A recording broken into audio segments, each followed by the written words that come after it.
할렐루야! 반갑습니다. 귀하고 복된 주일입니다. 제가 이런 말을 들은 적이 있는데 상당히 공감이 됩니다. 몸이 1000냥이면 눈이 900냥이다. 그만큼 보는 것의 중요성을 강조하는 말이죠. 보는 것은 매우 중요합니다. 그렇기 때문에 우리 주변에 보지 못하시는 분들은 너무나도 안쓰럽습니다.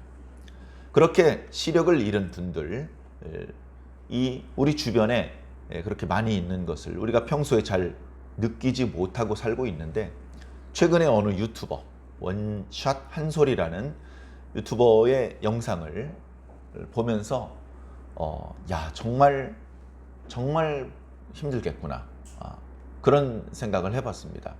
그런데도 지팡이로 땅을 짚고 발바닥으로 점자 블록을 찾아가면서, 그리고 이렇게 건널목을 건널 때 이렇게 버튼을 누르면 잠시만 기다려 주십시오, 곧 이렇게 보행 신호가 열립니다. 그런 음성 신호, 그런 것들을 들으면서, 그리고 주변에 있는 사람들의 도움을 받으면서 길을 걸어가는 그런 모습을 이렇게 봅니다. 그나마 이제 그런 설비가 되어 있으면 좀 다니기가 수월한데, 어떤 곳은 점자 블록도 엉터리로 깔려 있습니다. 인도가 폭이 좁은데 도로가, 어떤 도로는 화물차 같은 게 쌩쌩 달리는 도로가 있어요. 그럼 이제 지팡이를 두드려 보면 인도하고 차도 사이에 펜스가 없습니다. 잘못해서 차도로 나가버리면 죽는 거예요. 그게 무서우니까. 그리고 이게 지팡이를 땅으로 짚다가 멀쩡히 지나가는 사람 다리를 툭툭 건드릴 수도 있기 때문에 차도 반대쪽으로 섭니다. 그러면 이번에는 이쪽에 있는 가로수들이 가지치기가 잘 안 돼 있어가지고 그 가지가 얼굴을 막 계속 때립니다. 그리고 가다가 이제 건널목을 만나면요, 더듬더듬 기둥을 찾습니다. 그래서 버튼이 있으면 버튼을 누르는데 버튼이 없으면 파란불이 켜졌는데도 못 건너갑니다. 그러면 별 수 없이 여기 누구 계세요? 계세요? 여기 신호등이 있나요?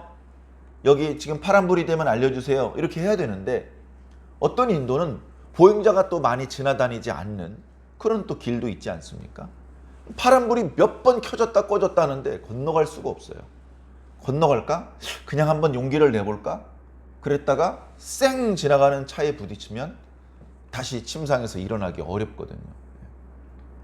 그래서 심지어 서울시 의회에 참고인으로 이렇게 출석을 했었습니다. 서울시 의회에서 장애인을 위한 설비를 하는 회사에 여러 가지로 발주를 해서 설비를 많이 해놓았는데, 실제 시각장애인의 의견을 들어봅시다. 그랬더니 너무 불편한 게 많은 거예요.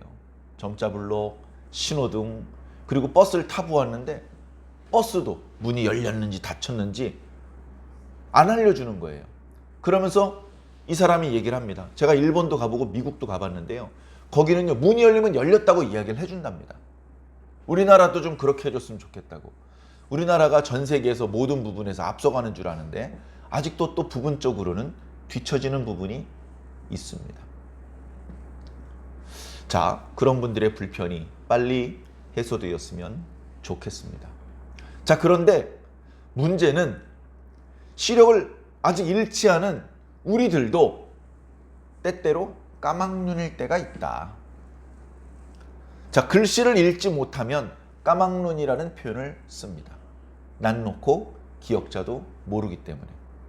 아무리 큰 글씨를 써주어도 글씨 자체를 모르기 때문에 읽을 수가 없는 것입니다. 눈뜬 장님이나 다름이 없다, 그렇게 표현을 하지요. 또는 글씨 정도는 읽을 수 있는데 사리 분별을 못해요.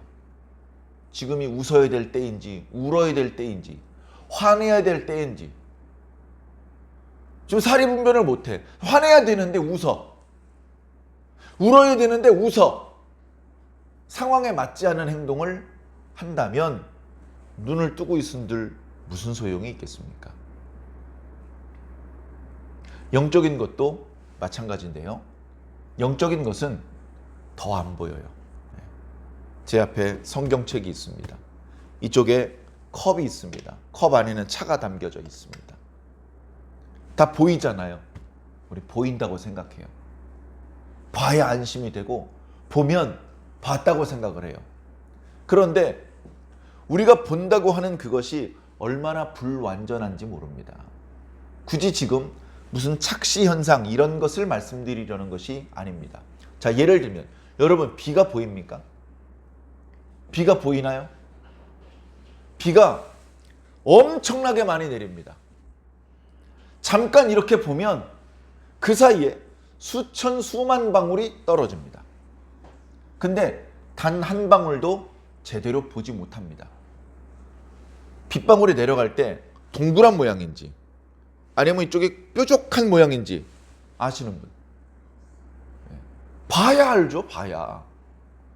타원형으로 내리는지 아니면 공기에 저항해 있으니까 가로로 타원형인지 떨어질 땐 특이하게 별 모양인지 육각형으로 떨어지는지 아무도 모르죠.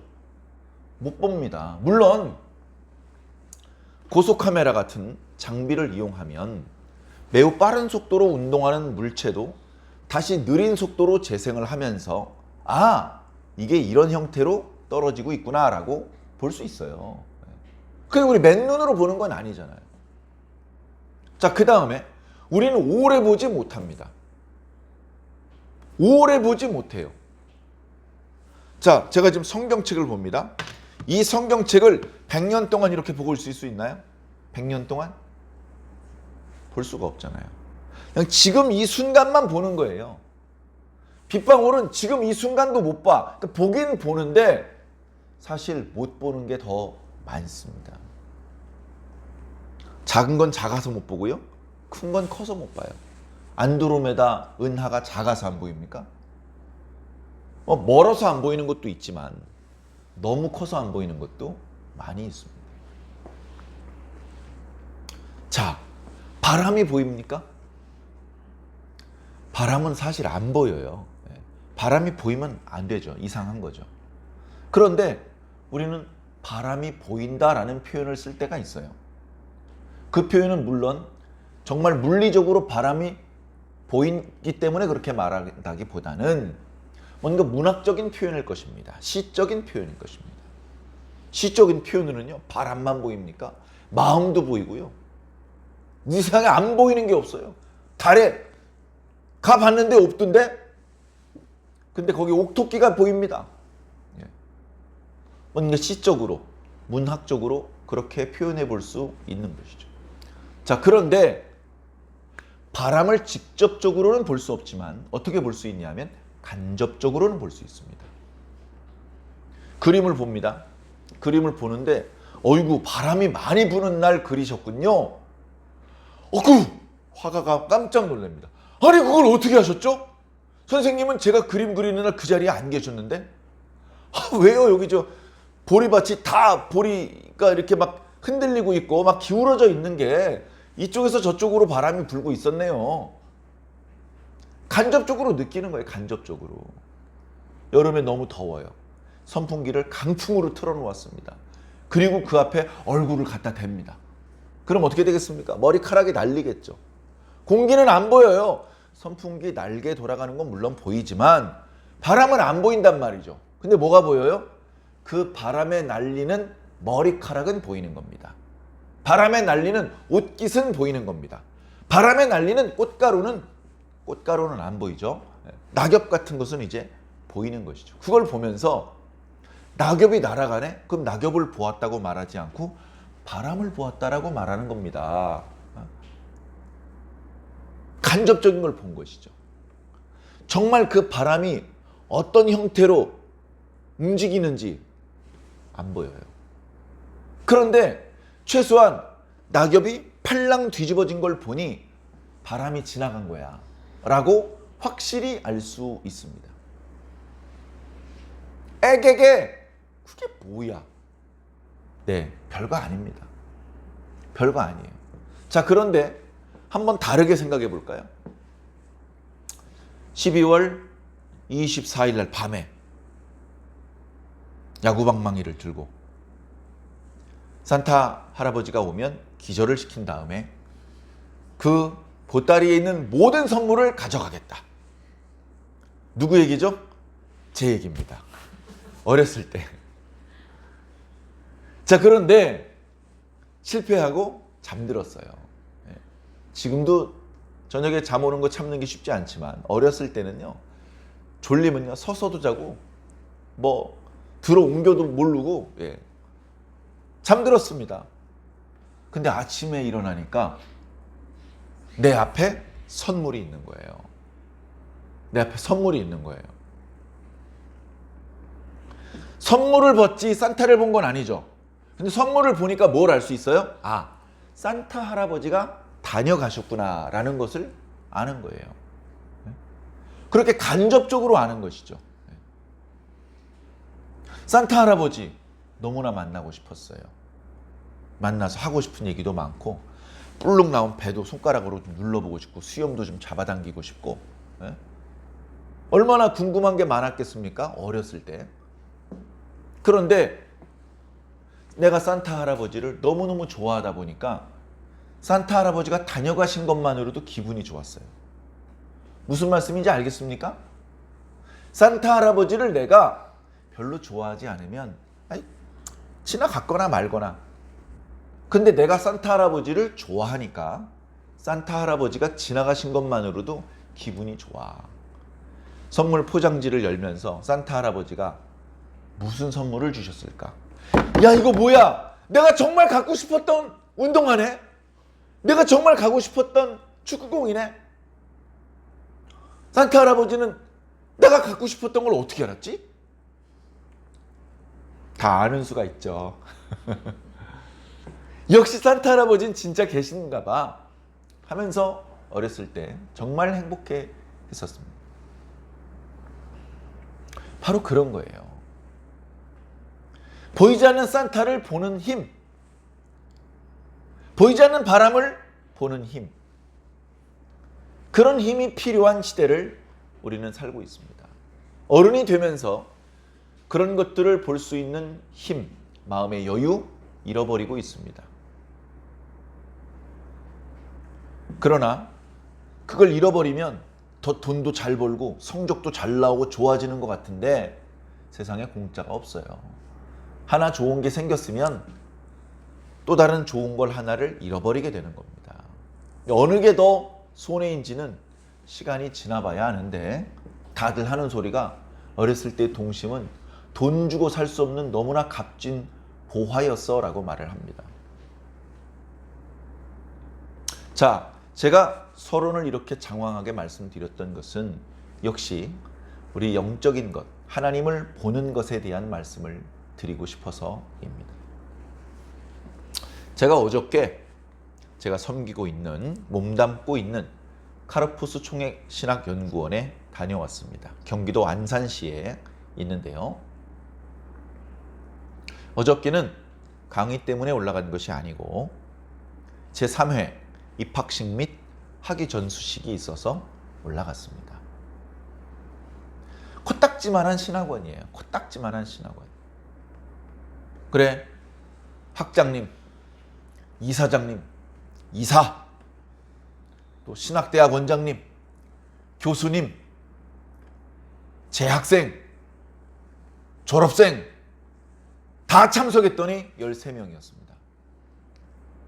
코딱지만한 신학교예요. 코딱지만한 신학교.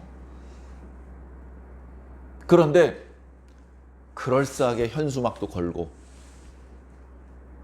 꽃다발도 준비하고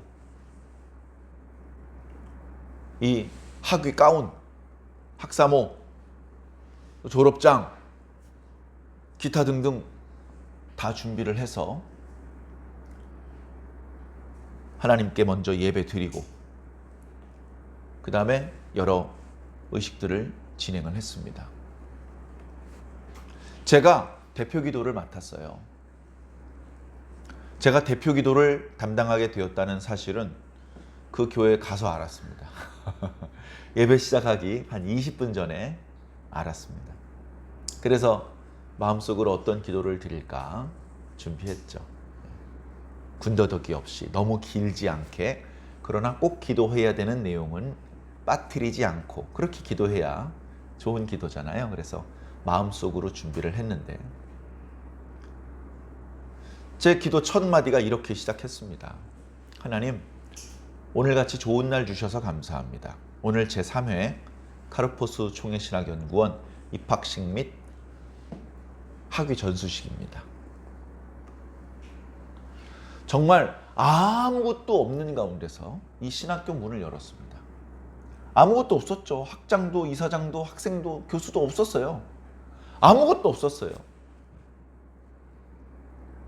처음에는 이렇게 수업을 진행할 만한 공간도 없었어요.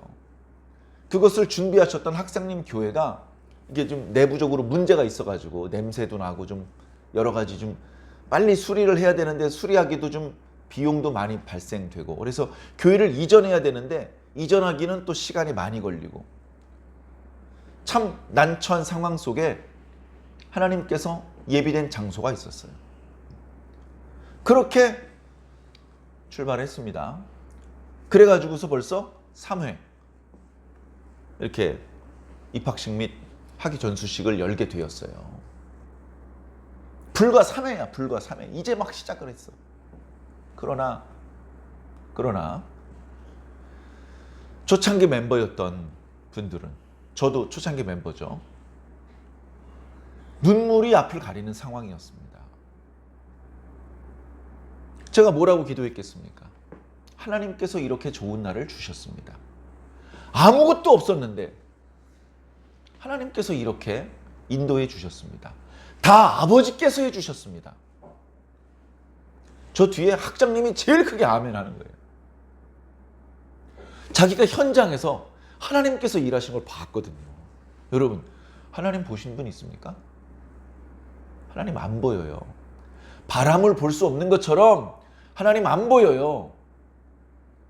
바람은 나뭇가지가 흔들리는 것을 통해서 간접적으로 느끼죠. 하나님도 같은 방법으로 느끼는 겁니다. 내가 하나님을 정면으로 봤어. 그렇게 볼 수는 없어요. 그런데 시간이 지나고 보니까 하나님이 하셨어. 이건 내가 할 수 있는 일도 아니고 김 교수가 할 수 있는 일도 아니야. 이건 돈으로 할 수 있는 일이 아니야. 이거 지식으로 할 수 있는 일이 아니야. 근데 어떻게 됐지? 하나님이 하셨지. 그래. 하나님이 하셨다고 밖에는 설명할 길이 없어. 다른 방법으로 설명할 방법이 없어요. 하나님께서 하신 거예요. 그게 깨달아지는 순간 가슴이 뜨거워집니다.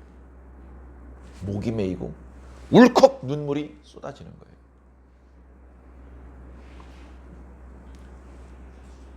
그래, 저와 함께, 그리고 그 자리에서 함께 맞습니다. 하나님께서 다 하셨습니다. 라고 생각하며 기도했던 분들은 모두 하나님을 느낀 사람들입니다. 하나님을 본 사람들입니다. 여러분, 하나님을 볼 수 있는 능력이 필요해요. 몽골에 가면 시력이 7.0인 사람도 있대요. 시력 7.0으로 하나님을 볼 수 없어요. 새카맣게 먼 곳에서 양이 3마리인지 2마리인지 그거는 구별할 수 있을지 몰라도 하나님을 느낄 수는 없어요. 오히려 시각장애인도 하나님을 느낄 수 있어요. 하나님을 볼 수 있어요. 우리에게는 하나님을 볼 수 있는 능력이 필요합니다.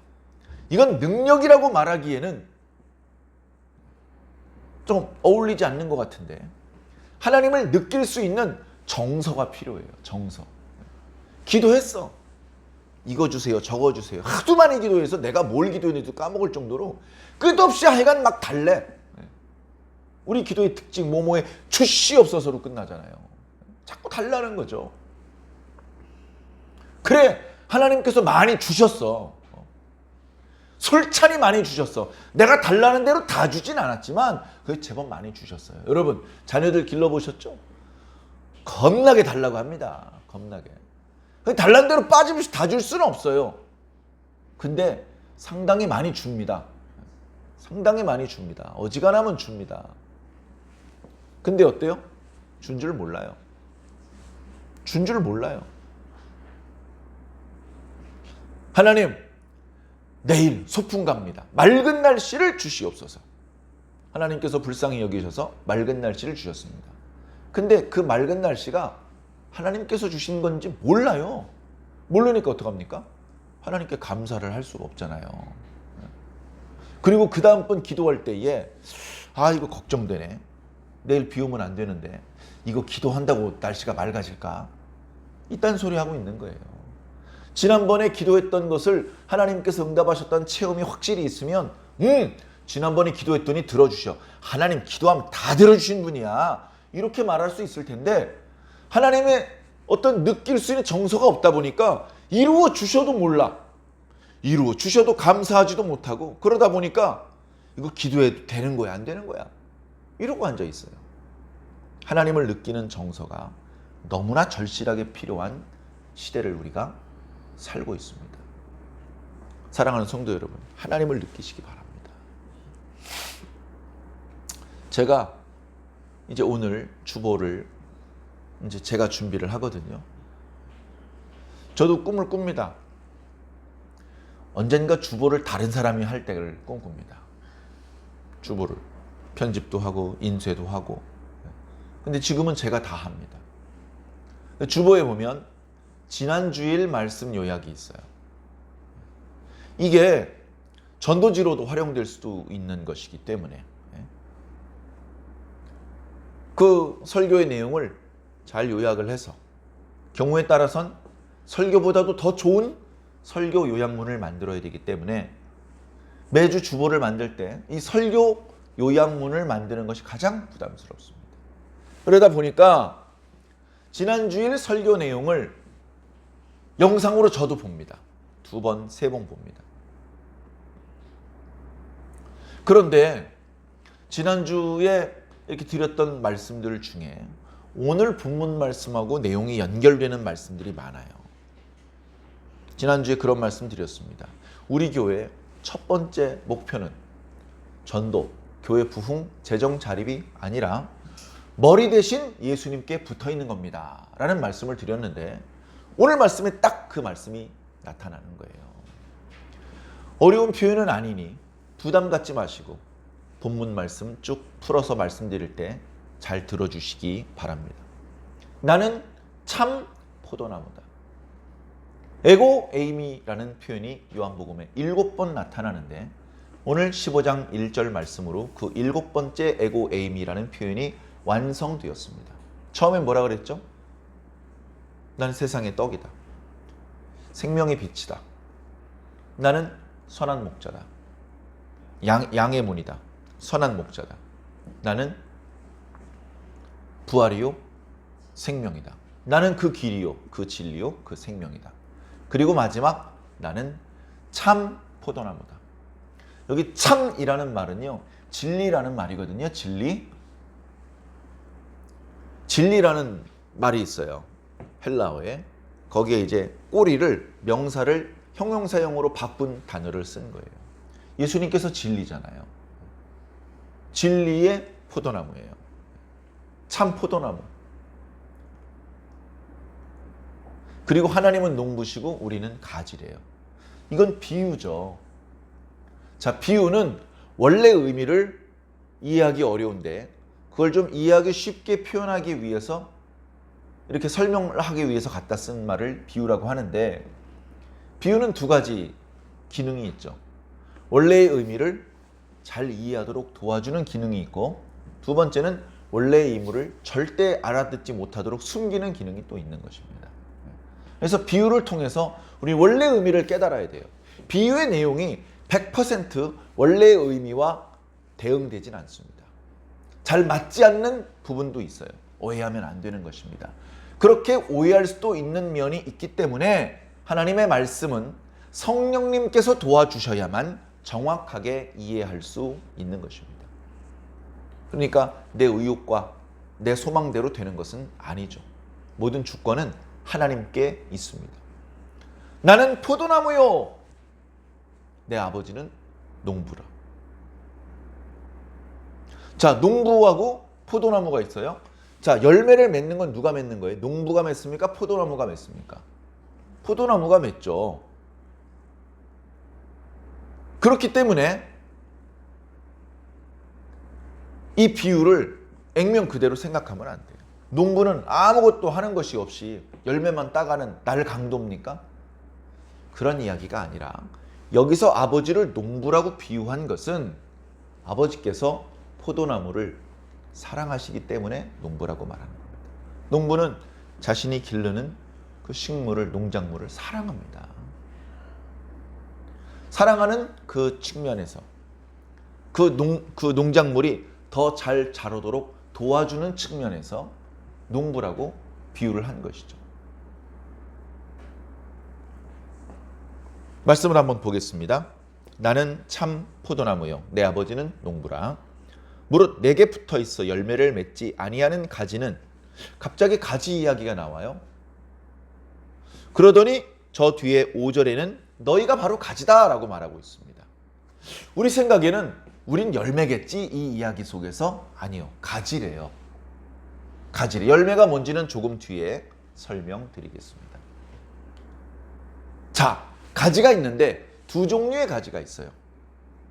열매를 맺는 가지가 있고 맺지 못하는 가지가 있어요. 열매를 맺는 가지는 어떤 가지냐? 그냥 몸통에 붙어만 있으면 모든 가지가 열매를 맺을 수 있습니다. 그런데 어떤 가지가 이상하게 열매를 못 맺어. 왜 그렇죠? 잘 보니까 벌레를 먹었는지 꺾였는지 몸통에 온전히 붙어있지를 못한 가지예요. 몸통에 붙어있지 못하니까 그 가지는 하루하루 말라갑니다. 내버려두면 어떻게 되죠? 괜히 그 자리에 병충해가 생겨요. 그럼 어떡합니까? 농부가 나설 때가 되는 것이죠. 농부가 전지가위를 들고 와서 그 아무짝에도 쓸모없는 가지를 잘라버립니다. 열매를 맺는 가지는요, 어이쿠 다치면 안 되지. 거기에 앉아있는 벌레도 잡아주고요. 그 가지를 깨끗하게 해줘요. 왜? 열매 잘 맺으라고. 열매 잘 맺으라고.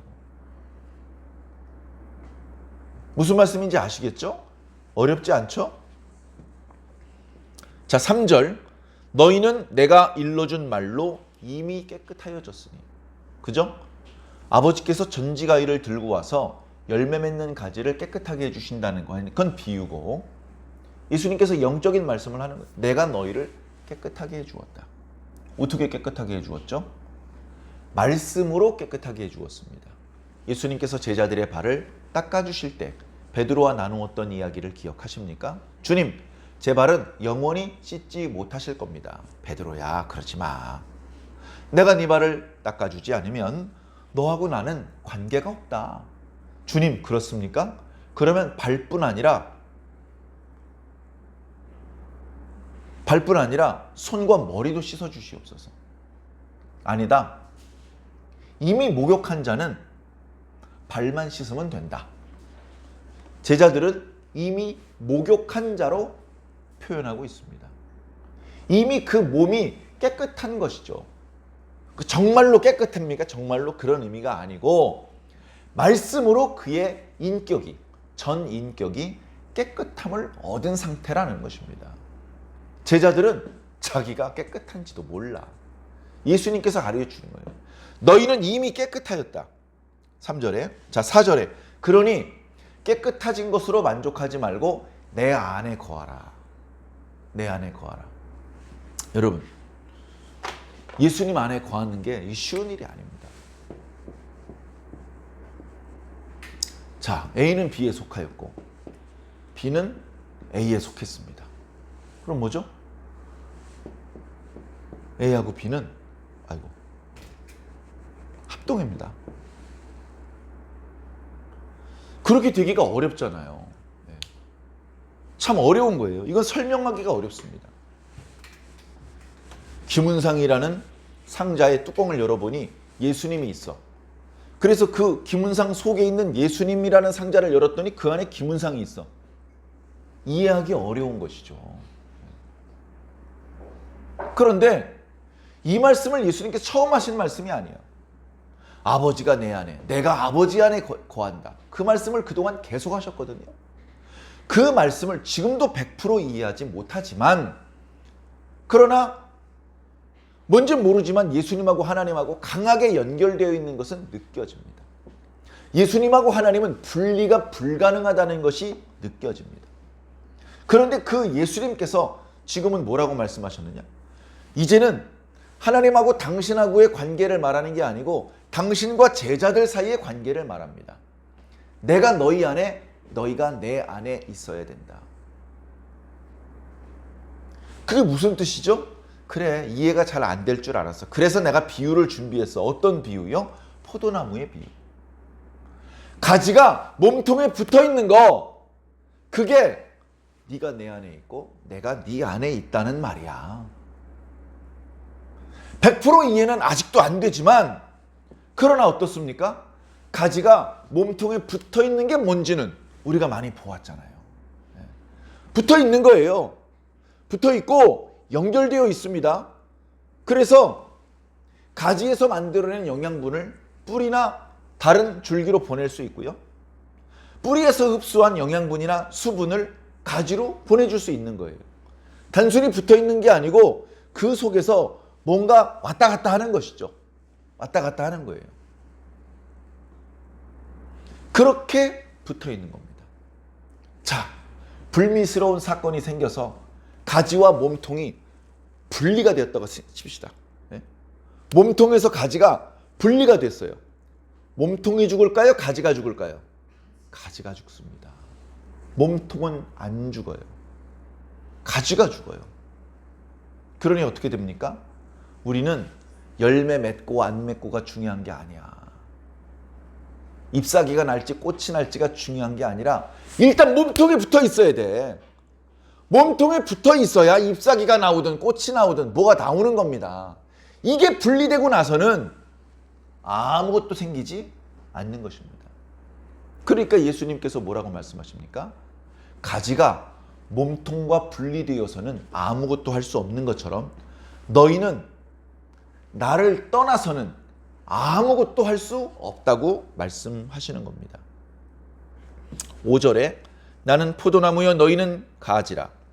그가 내 안에 내가 그 안에 거하면 사람이 열매를 많이 맺나니 너희가 나를 떠나서는 아무것도 할 수 없습니다. 예수님 떠난 사람도요, 월급도 받을 수 있고 학문적인 성과를 이룰 수 있습니다. 그럼 뭔가 한 거네요. 예수님께서 말씀하시는 것은 영적으로 의미 있는 일을 말하는 것이죠. 영적으로 의미 있는 일은 예수님께 붙어 있는 사람이 할 수 있는 것입니다. 예수님을 떠나서는 영적으로 의미 있는 일을 전혀 할 수 없습니다. 성전이 건축되었습니다. 거기에 많은 시간이 들어갔고요. 돈이 들어갔습니다. 예수님 없이도 할 수 있는 건가요? 예, 예수님 없이도 할 수 있는 것처럼 보여요. 그 사이에 예수님께서 지나가신 걸 볼 수 있어야 돼요. 예수님께서 지나가신 걸. 그게 안 보이는 사람은 뭐야 이거 다.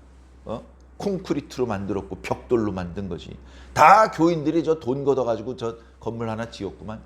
이렇게 생각을 하겠지만 예수님께서 지나가신 걸 느끼는 사람은 엉엉 울면서 이거 다 아버지께서 하셨습니다 라고 고백을 하는 겁니다. 아버지께서 하셨습니다. 아버지께서. 저희는 한 게 없습니다. 아버지께서 제 지갑에 돈을 찔러 넣어 주셨고 제가 그거 뽑아서 헌금함에 넣은 것 뿐입니다. 제 지갑은 그냥 지나가는 파이프일 뿐입니다.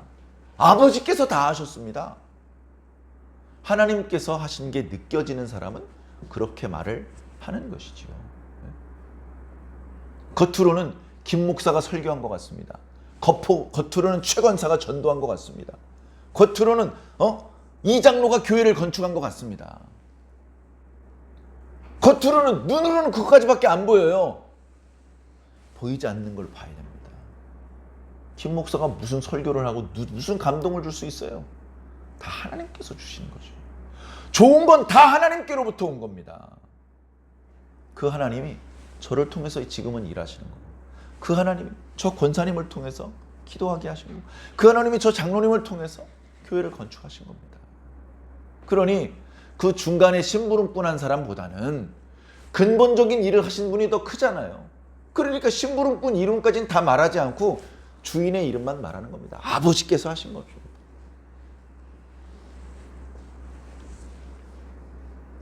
자, 사람이 내 안에 거하지 않으면 부러진 가지와 같아서 밖에 버려져 뿌리로부터 아무것도 공급받지 못하니 마르겠죠. 그럼 사람들이 뭐하다가 불사르는 것뿐입니다.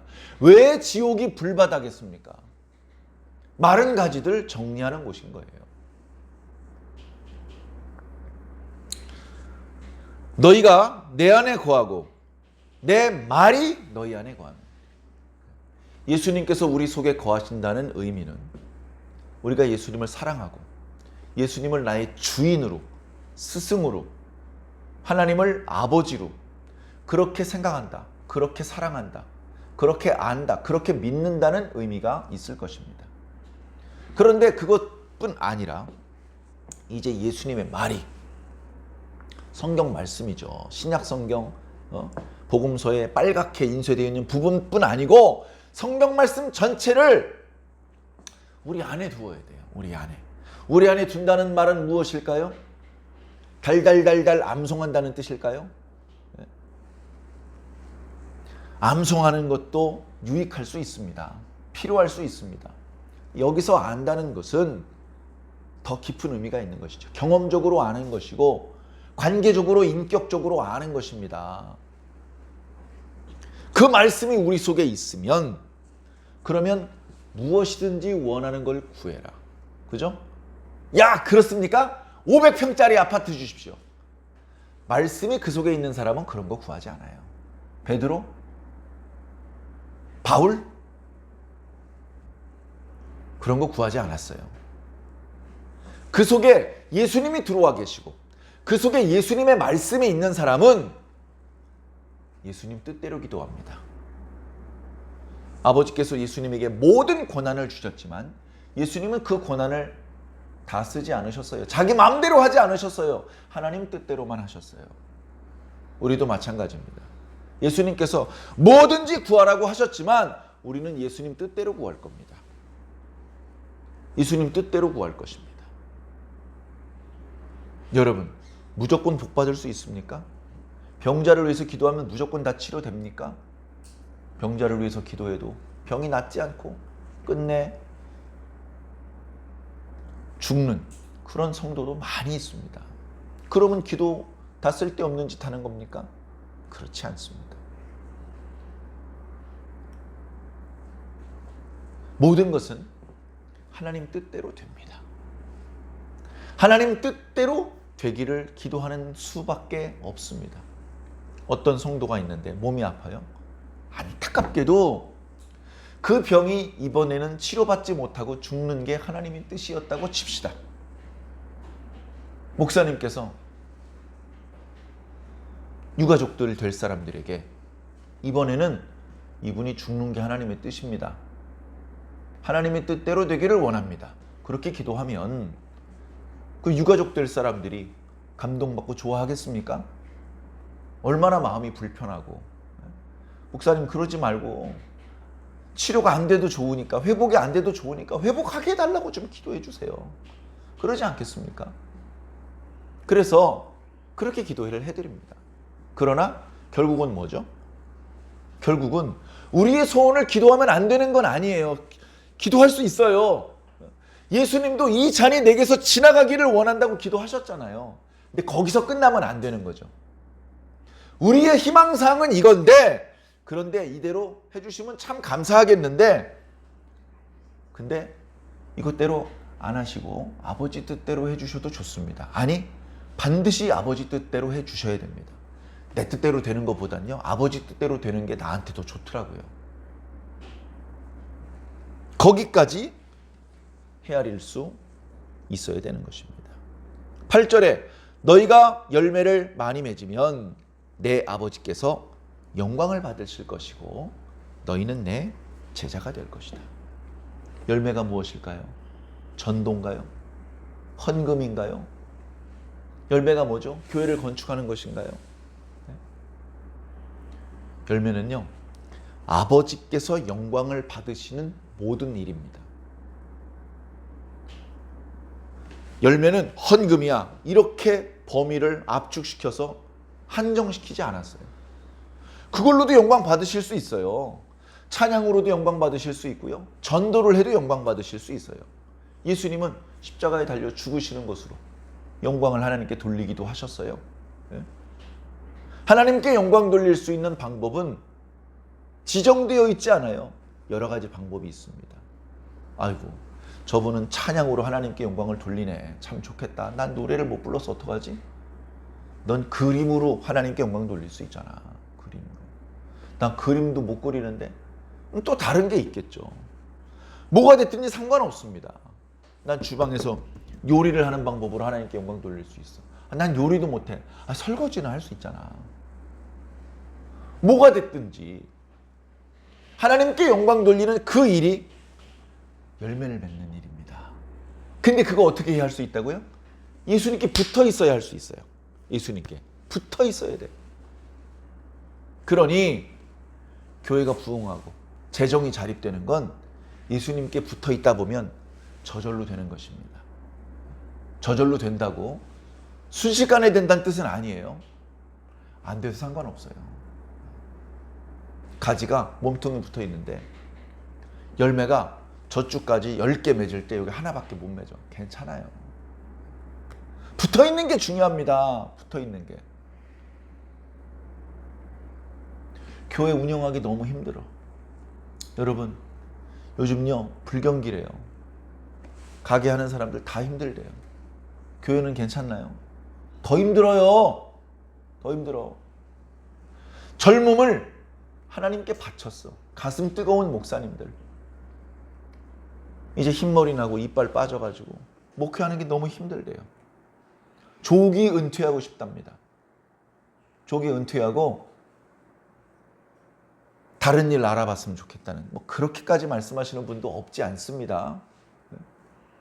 그래, 그 일 접고 집에 편안히 앉아있으면 마음 편한가요? 편하긴 뭘 편해요. 하나님께 죄송하죠. 그러니까 대부분의 목사님들이 저 포함해서 어떻게 지냅니까? 어금니 깎여 물고 지냅니다. 어금니. 버텨! 지금은 버텨야 될 때야. 교회 부흥? 되면 좋지. 대한민국에 교회가 10만 개가 있다면 그중에 부흥하는 교회 2교회입니까? 3교회입니까? 현상 유지도 어려워요. 현상 유지는요, 기적입니다. 홍해가 갈라지는 건 오히려 쉬운 기적이야. 지금 대한민국에서 교회가 현상 유지하면 홍해가 갈라지는 것보다 더 큰 기적입니다. 그만큼 현상 유지하는 교회도 별로 없어요. 점점 작아지고 있습니다. 점점 작아지고 있습니다. 신학대학원 지원자가 없어요. 어디를 가나 마찬가지입니다. 목사 되겠다는 사람도 없고 찬양 사역자 하겠다는 사람도 없고 주님을 위해서 일하겠다는 사람이 없어요. 원래도 부족했는데 점점 줄어들고 있습니다. 이런 상황 속에 우리는 어떻게 살아야 되겠느냐? 큰 욕심, 너무 원대한 욕심 품을 필요 없어요. 내가 우리 교회를 6개월에 한 번씩 배가를 시키겠어. 우리 교인이 10명이니까 6개월 후엔 20명, 1년 후엔 40명, 2년 후엔 40명에 4를 곱하니까, 네? 죄송합니다. 너무 큰 숫자라 계산이 잘 안 됩니다. 항상 작은 숫자만 계산을 해와서. 그렇게 해가지고 순식간에 교회를 부흥시키겠어. 하나님 그렇게 하실 수 있는 능력이 물론 있으십니다. 그러나 지금은 그런 것을 소망할 때가 아니고요. 예수님께 내가 든든히 붙어 있어야 돼요. 예수님하고 나하고 연결되는 게 명주실 한 가닥이면 이거 아주 위험한 겁니다. 이거 위험한 거예요. 예수님하고 나하고 더 두꺼운 줄로 연결되어 있어야 되고, 가능하면 예수님하고 나하고 뺨을 딱 밀착되어 친밀한 게 최고로 좋아요. 마귀는 그 사이를 비집고 들어와서 이간질 시키려고 할 겁니다. 예수님과 연결고리가 점점점 가느다랗게 만들다가 똑 끊어지게 만들려고 할 것입니다. 사랑하는 성도 여러분, 우리 주님께 붙어 있읍시다. 어떻게 해야 주님께 붙어 있는 것인지 생각해 보시기 바랍니다. 저는 그래서요, 여기 주님께서 분명히 말씀하지 않으셨습니까? 너희가 내 안에, 내 말이 너희 안에 거하면 무엇이든지 구하라. 원하는 것을 구하면 그대로 이룰 것이다. 그래서 전 첫 번째가 뭔지 알아요? 예수님께 붙어 있기를 원합니다. 그 첫 번째. 이 기도는요, 제가 중학생 때부터 기도하던 거예요. 중학생 때부터 그걸 기도했어요. 그땐 그 기도가 이렇게 중요한 기도인지 몰랐어요.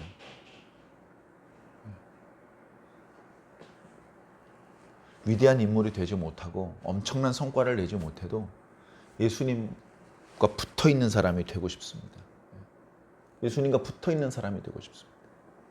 사랑하는 성도 여러분, 여러분들에게도 그런 소망이 있으시기 바랍니다. 그런 소망이 원래 있으셨겠지만 더 뜨거우시기를 바랍니다. 예수님께서 야, 네가 원하는 거 다 해줄게. 뭐 해줄까? 예수님께 붙어 있고 싶습니다라고 지체 없이 대답할 수 있는 그런 정도의 사람이 되기를 바랍니다. 엘리야가 무엇을 원하느냐? 엘리사에게 물어봤어요. 엘리사가 고민하지 않았어요. 당신의 영감에 갑절을 원합니다. 갑절. 당신 대단한데 나 2배로 대단하고 싶다는 거예요. 영적으로. 엘리야가 말합니다. 야, 네가 어려운 걸 구하는구나. 하지만 하나님께서 나를 데려가시는 곳을 보면 얻을 수 있을 것이다. 하더니 데려가시는 걸 봐버렸네. 얻었어요. 사랑하는 성도 여러분,